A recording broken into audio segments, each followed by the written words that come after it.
My dad and I, if there was something that really got us together, if there was something that truly unified us more than anything else, was football. There were lots of moments, and maybe when I start sitting down and analyzing it and gathering those moments, maybe I'll write a book about it. I've thought about it. It was a weird relationship, but it was one that I definitely cherished because he was part of the reason why I ended up becoming a football commentator. Not because not because of his support or his I don't know, his backing in certain things or his way of thinking or anything along those lines. Far from it. Maybe to some extent I might have been a disappointment that I became a football commentator. He wanted me to become something quote unquote bigger, but he never got to see. He never really got to see me on television per se. So, but football was important.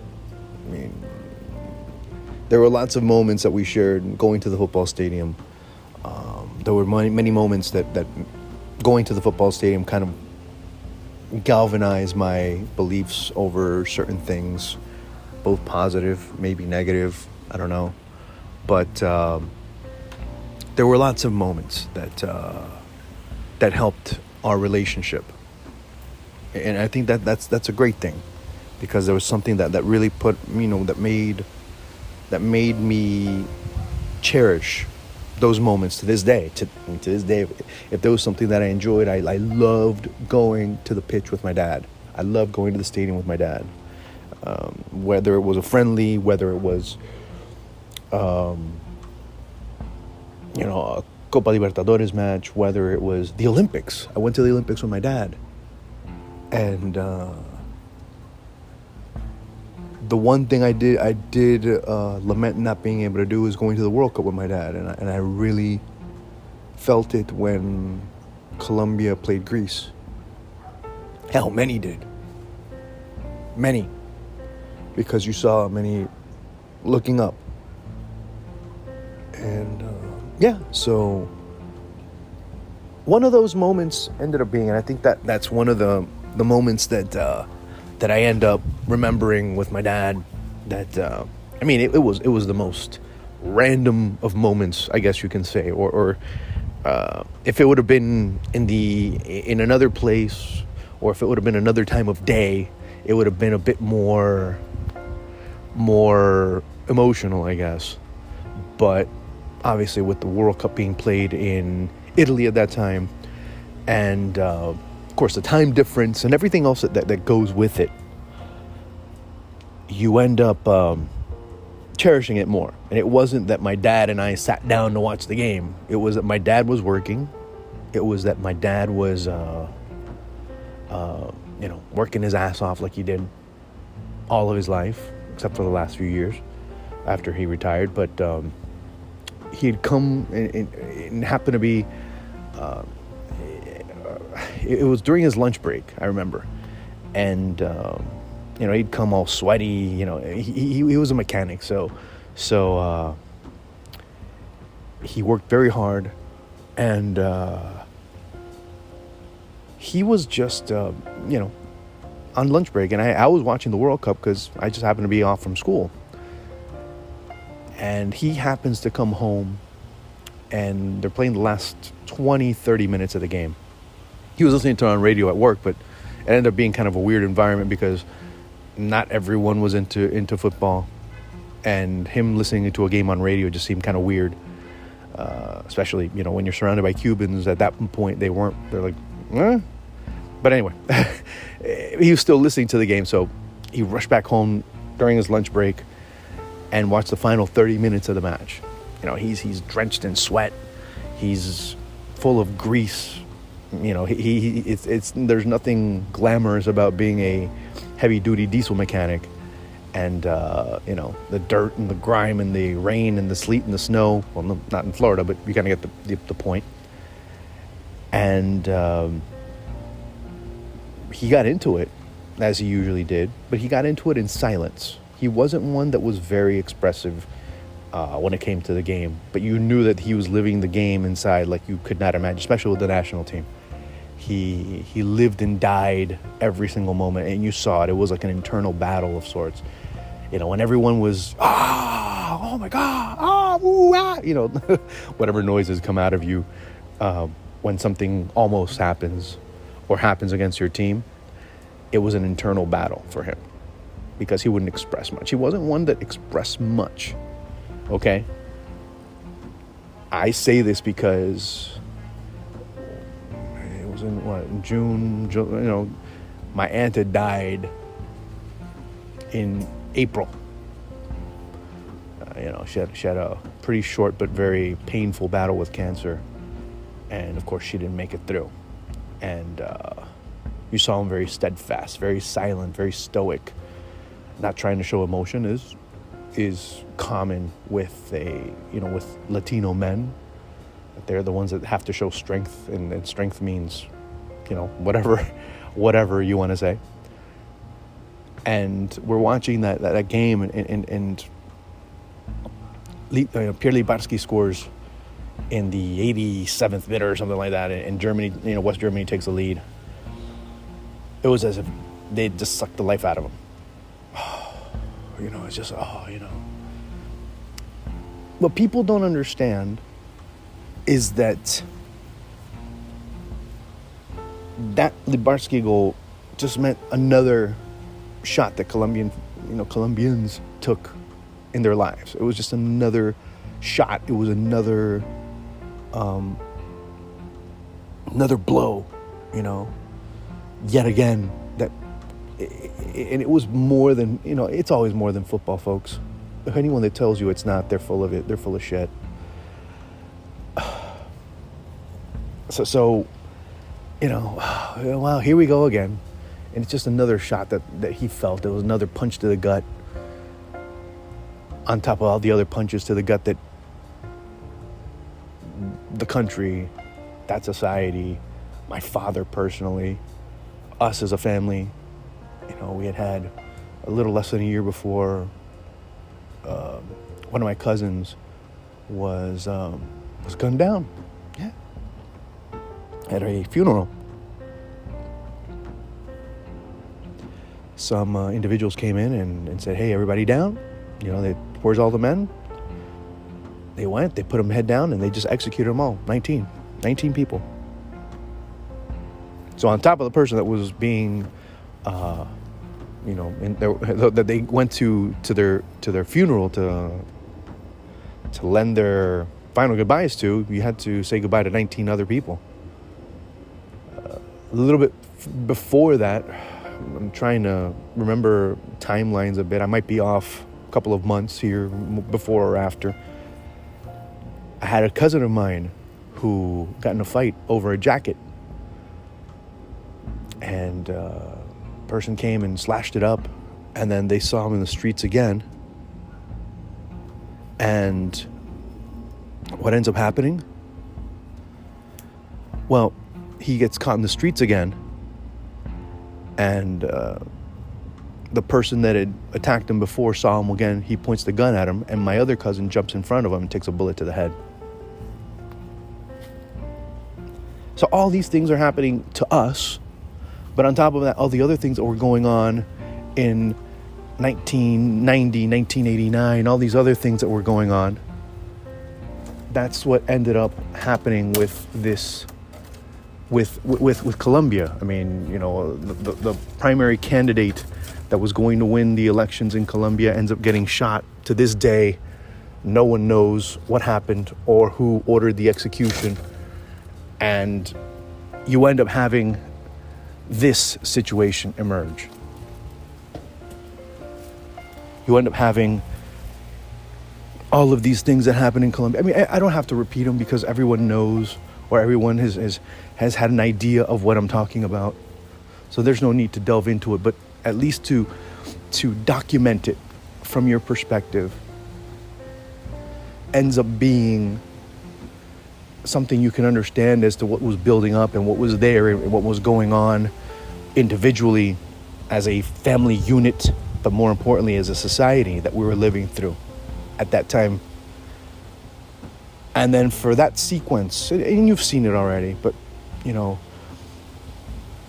ball comes into the middle, wonderful passing by Colombia as they broke out of the back, boom, and Valderrama ends up sending just one of the greatest passes that you could see, breaking the entire German defense. And then Freddy Rincón comes out wide, comes through, and puts that ball between both the Ilgner's legs, and all of a sudden it was just, wow. Oh, so this is how it feels. This is how it feels to be able to go head to head. Oh shit, we can do this. We can compete. We can do this. We can improve. We can become better. We can go and truly be something we're not. We can go and be amongst the best. We can go and do certain things that people have told us we've never been able to do for X or Y reason. Shit, let's do it. Let's go. Come on.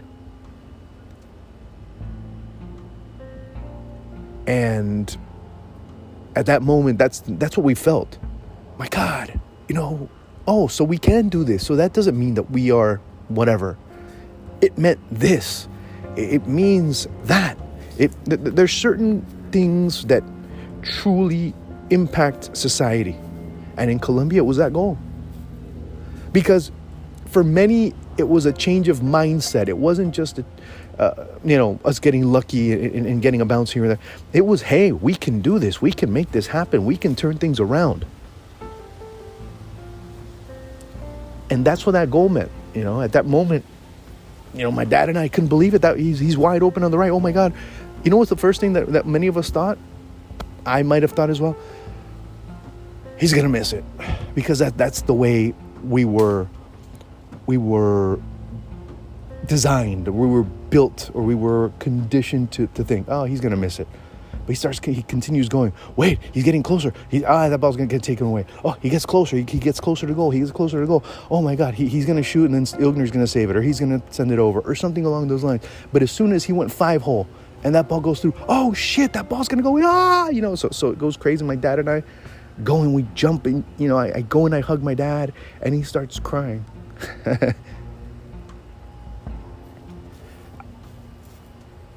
In his eulogy, when I read it when he had died, I mentioned 3 moments in my life when I saw him cry. That was the first one. About 11 years later, I'd see him cry again. And that was when, actually, I lie. That was the third time. The second time was when his team, Independiente Medellin, lost the league title in the 97th minute or something like that. His team had already won, and they were waiting for a result in Barranquilla, and Junior was still playing. If Junior were able to, I think it was draw or something like that, you need to get a result, in other words.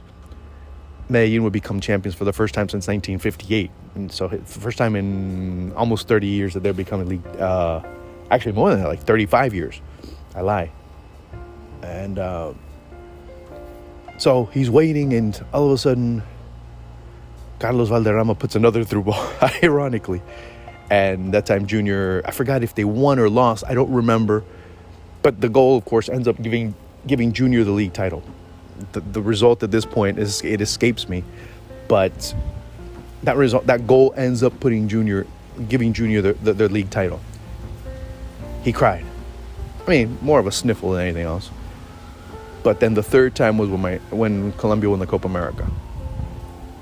Only 3 times in my life that I saw my dad cry, and they were all football related. But the first time, it was that Freddy Rincón goal. And Freddy Rincón meant a lot to a lot of people.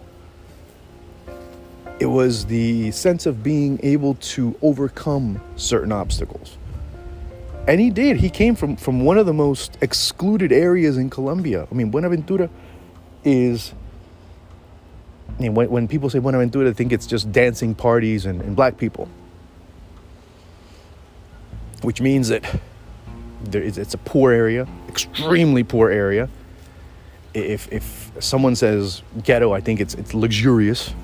He comes from no that from that area. It's luxurious because people don't live. It's more. It's like you go and you see certain areas, and it's just you understand the extreme. When people say extreme poverty, you'll understand it when you go there, because you see that. And for him to be able to go from where he was to where he ended up being, you end up understanding and appreciating what football does. Because he came from that type of poverty and he was able to overcome those things.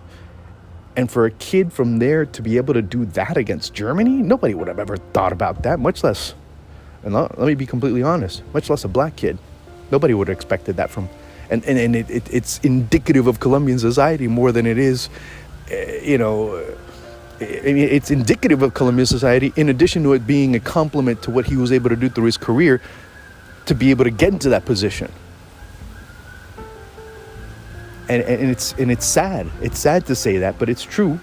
But it's also a compliment to be able to understand what goes on in those types of things, in those types of contexts, in those types of situations where these types of kids have been able to overcome so much and represent so much of the positive of a country. And that's where you end up seeing why Freddy Rincón means so much and why that goal is more than a goal. Is it the hand of God? No, it's not. Is it any of the other memorable goals in World Cup history? It might be for some, but does it mean as much to those countries? It's probably up there. His career is one of first player to play in the Champions League, first player to be able to win a world title with a club. He won it with Corinthians back in 2000. He was he's a legend at Palmeiras. He's a legend at Corinthians. Very few players can say that. What he was able to do in Colombia to this day, he was. I mean, even before, even if he didn't pass away, he'd still be considered in high regard as one of the great legends of Colombian football, he deserves. But what's sad is that it's taken so long to be able to give that recognition. And he finally gets that recognition. And sadly, he doesn't have, he can't smell those flowers. No one's saying that he didn't get any. Of course, he's a very respected pundit, as a matter of fact, in the last days of his life. Had some incredible takes, incredible analysis that he was bringing up, because very intelligent man, a very introspective and very wise in terms of his football knowledge and how he was able to translate those things in both application as well as execution, as well as theoretically being able to give an opinion. So all those things are missed, but it's that goal. It's that goal that really was one of those things that changed, or that offers some change, or at least a change of mentality. Do we sometimes change back to our bad habits? Yes, we do. We all do. But at least with him, you can always look back and say, damn, we can do it. The problem is that we need to do it more. And sometimes the bad habits end up overcoming and overtaking those good thoughts and those good intentions. But with him, boy, he was one of those players that surely made you think that he was an absolute beast, an absolute monster on the pitch. And he was an absolute legend off of it.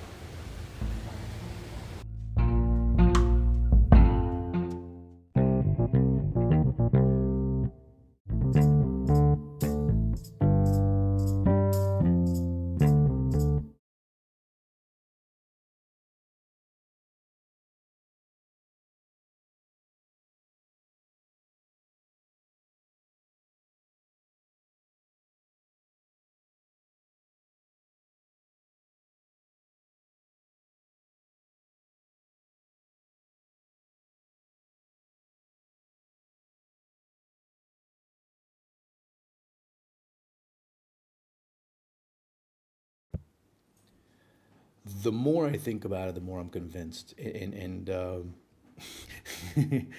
I say this because I don't think people want to see justice, or they don't want justice. They want injustice to benefit them. And I've been saying that phrase for quite a while. And the more I see examples, the more I'm convinced, the more I become galvanized behind that thought. Yeah, it sounds cynical. It sounds, as I suck my teeth, it just sounds so skeptical about everything. And I try not to. And it just ends up bringing me back to another place where I see that people do not care whether someone else gets screwed, whether someone else does not get benefited, as long as they do. There were many calls in the past few days that saw me kind of take that turn in that direction a little bit sharper. Of course, you go and see Uruguay, and VAR goes and makes the call. After makes a call, or not makes a call, I shouldn't say makes a call, because VAR does not make calls. They go and they tell the referee, hey, you know what, this is wrong, or you might want to take another look at it, because it is not what you might have seen on the pitch. You might have a different angle, you might have a different perspective when you see it here. So the referee goes and sees it.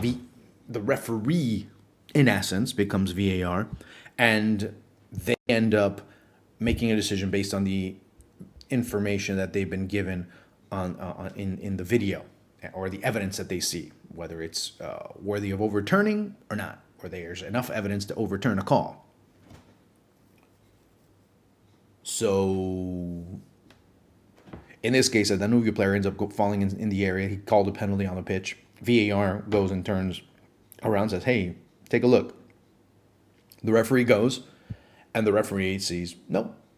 I mean, the defender's falling down, his arm is out, and I think if he grazes him with one of his fingers while he's running full speed, it's a great deal. And then the player from Danubio ends up taking 2 or 3 steps, then falls down. If you see it, you end up saying, the guy dove. And the referee goes and says, no, that is a penalty. Now, if people go and say VAR is the worst thing that could have happened, VAR is the cameras. VAR is the technology. VAR is the screen. I don't think screens and cameras are out to get teams. The problem is that VAR is being run by the same characters, the same protagonists, the same individuals that have been screwing up on the pitch. The ones that have made the wrong calls on the pitch are the ones that are making the decisions in the booth now. I think that's where the problem lies. Not in the cameras, not in the technology. It's in the individuals that come in. Now, there's been many that have resisted players, or former players, I should say, to be part of VAR, to be part of that whole decision-making process, and as far as that the criteria that are established to be able to make a decision.